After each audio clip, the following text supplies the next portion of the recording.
ఆ తల్లికి గాక ఇంకెవరికి ఉంటది అని నేను అంటా ఉన్నా. ఆ తల్లిని పట్టుకొని కాంగ్రెస్ వాళ్ళు ఎంత దుర్మార్గంగా మాట్లాడినరో ఆడబిడ్డలుగా మీకు తెలవాలి.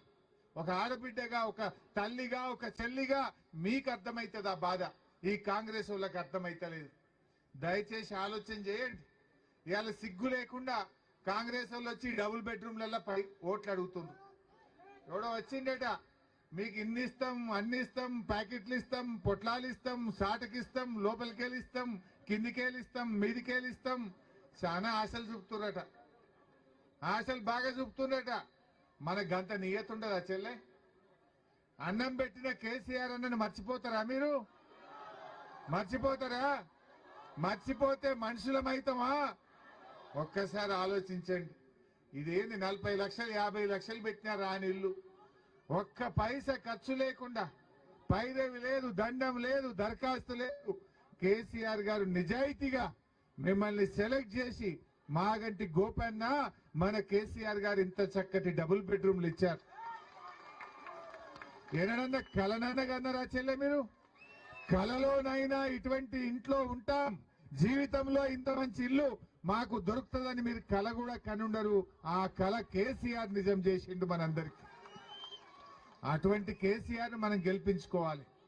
దయచేసి నేను ఒక్కటే కోరుతున్నా, మీ బంధువులు, మీ ఇంటి పక్కన ఉన్నోళ్ళు, అక్కడ మీరు పనిచేసే దగ్గర ఉన్నోళ్ళు అందరికి కూడా చెప్పాలి, మీ ఓట్లు ఎట్లా పట్టాయి నాకు నమ్మకం ఉంది.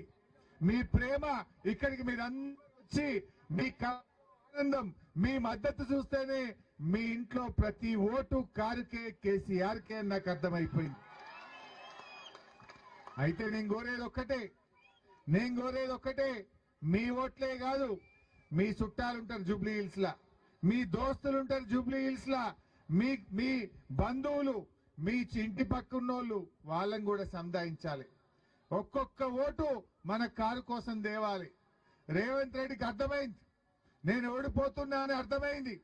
ఇవాళ పేపర్ ఆయన అడిగిండు, ఆయనను, ఇది నీ పాలనకు రెఫరెండమా రేవంత్ రెడ్డి అంటే దానికి సపోర్ట్ చేస్తలేడు.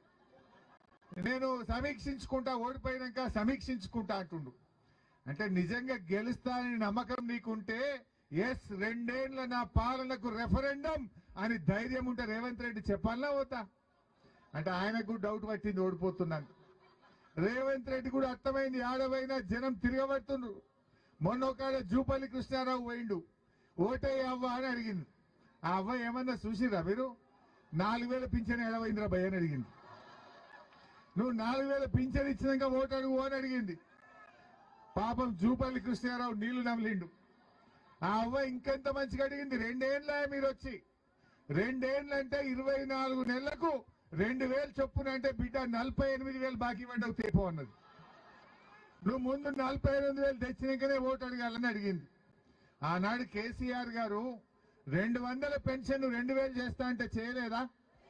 2000 पेंशन दिया नहीं दिया? फिर रेवंत रेड्डी क्या बोला, 4000 देता हूं, ఇందిరమ్మ పాలన వస్తుంది, డిసెంబర్ కేలే 4000 ఇస్తా అన్నాడు. వచ్చిందా?